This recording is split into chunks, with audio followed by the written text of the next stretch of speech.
বৰ্তমান ছাত্ৰ ছাত্ৰীসকল তোমালোকৰ কাৰণে লৈ আহিছোঁ আজি কেইটামান গুৰুত্বপূৰ্ণ বিষয়।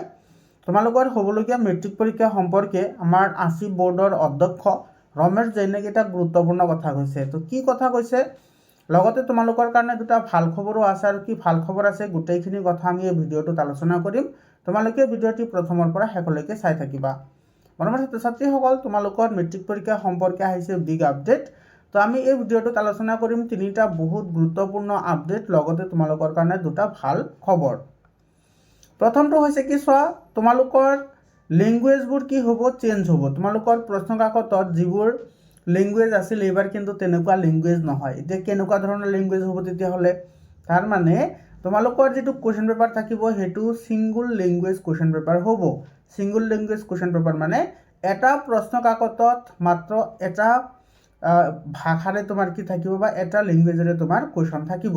তোমালোকে যদি যোৱা বছৰৰ কুৱেশ্যন পেপাৰ চোৱা, তোমালোকে ইয়াতে চোৱা প্ৰথমতে ইংৰাজীত দিছে, তাৰপিছত অসমীয়াত দিছে, তাৰপিছত দিছে বেংগলী,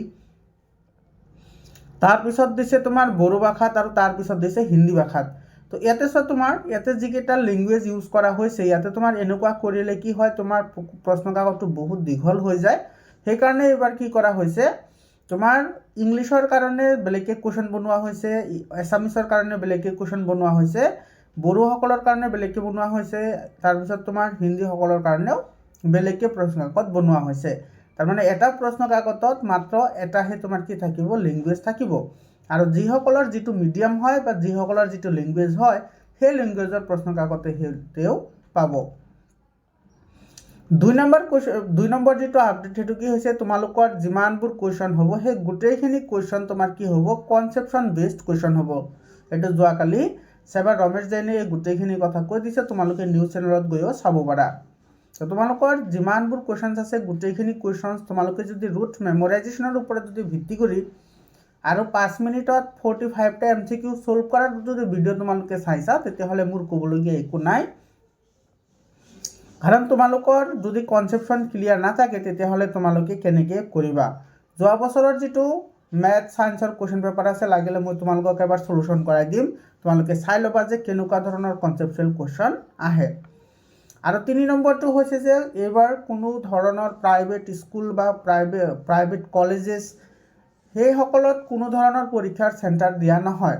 আৰু লগতে যিসকল প্ৰাইভেট স্কুলত টিচাৰ বা প্ৰাইভেট কলেজত টিচাৰ আছে সেইসকলে এক্সামৰ লগত কোনো ধৰণৰ সম্পৰ্কিত নাথাকে। এইবাৰ কি হ'ব, কেৱল গভৰ্ণমেণ্টৰ স্কুল বা গভৰ্ণমেণ্টৰ যিসকল শিক্ষক শিক্ষয়িত্ৰী আছে সেইসকলেহে তোমাৰ পৰীক্ষাৰ নিৰীক্ষক বনিব পাৰিব বা হ'ব পাৰিব। তো এই তিনিটা আছিল গুৰুত্বপূৰ্ণ খবৰ। তোমালোকৰ কাৰণে ভাল খবৰ আছে, যিটো ভাল খবৰ তোমালোকে শুনি বহুতেই তোমালোকে আনন্দিত হ'বা। তাৰ প্ৰথম ভাল খবৰটো হৈছে এই বছৰৰ প্ৰশ্ন কাকত তোমালোকৰ যেনেকুৱা হাফ ইয়াৰলি এক্সামিনেশ্যনত প্ৰশ্ন কাকত আহিছে আৰু তোমালোকৰ যিটো প্ৰি বোৰ্ড এক্সামিনেশ্যনৰ যিটো কুৱেশ্যন আহিছে, যেনেকুৱা ধৰণৰ প্ৰশ্ন কাকত আহিছে কনচেপশ্যন বেছড, ঠিক তেনেকুৱা ধৰণৰ প্ৰশ্ন মেট্ৰিক পৰীক্ষাত আহিব। আৰু এই কথাটো ডাইৰেক্টলি ৰমেশ জৈন ছাৰে কৈছে।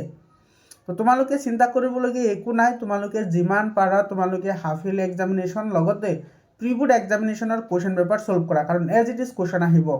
আৰু যোৱা বছৰত তেনেকুৱা তোমাৰ ছায়েন্সত 44টা MCQ এজ ইট ইজ দি দিছে, আৰু মেথছত 100% MCQ এজ ইট ইজ দি দিছিল প্ৰি বোৰ্ড এক্সামিনেশ্যনৰ পৰা। গতিকে তোমালোকে কোনো চিন্তা কৰাৰ দৰকাৰ নাই। এইটো তোমালোকৰ কাৰণে আটাইতকৈ ভাল খবৰ, কাৰণ তোমালোকে যদি প্ৰি বোৰ্ড এক্সামিনেশ্যনৰ কুৱেশ্যন পেপাৰ বহুতখিনি সলিউশ্যন কৰিছা তেতিয়াহ'লে তোমালোকৰ চিন্তা কৰিবলগীয়া একোৱেই নাই। তাৰপিছত ছেকেণ্ডলি এইটো হৈছে এই গুড নিউজটো তোমালোকৰ কাৰণে মোৰ ফালৰ পৰা, সেইটো কি তোমালোকৰ কাৰণে MCQ চিৰিজ মই ষ্টাৰ্ট কৰিছোঁ। প্ৰত্যেক দিনাই 10টাকৈ মেথছৰ MCQ কৰি আছোঁ। টোটেল 100টা MCQ কৰিম। তোমালোকে যদি সেই 100টা MCQ কৰিব পাৰা, ডেফিনেটলি তোমালোকৰ মেথছত আৰু ছায়েন্সত কোনো ধৰণৰ প্ৰব্লেম নাহিব। আৰু ছায়েন্সত যদি তোমালোকৰ কোনোবা প্ৰব্লেম আছে তেতিয়াহ'লে ডেফিনেটলি তোমালোকে মোৰ লগত হোৱাটছআপত কণ্টেক্ট কৰিব পাৰিবা। তোমালোকক সকলোকে মই হৃদয়ৰ পৰা বেষ্ট অফ লাক জনাইছোঁ, যাতে তোমালোকৰ সকলোৰে পৰীক্ষা ভাল হয়। আৰু সদৌ তেনেকুৱা ধৰণৰ কণ্টেণ্ট পাবলৈ মোৰ চেনেলটো ছাবস্ক্ৰাইব কৰিবা।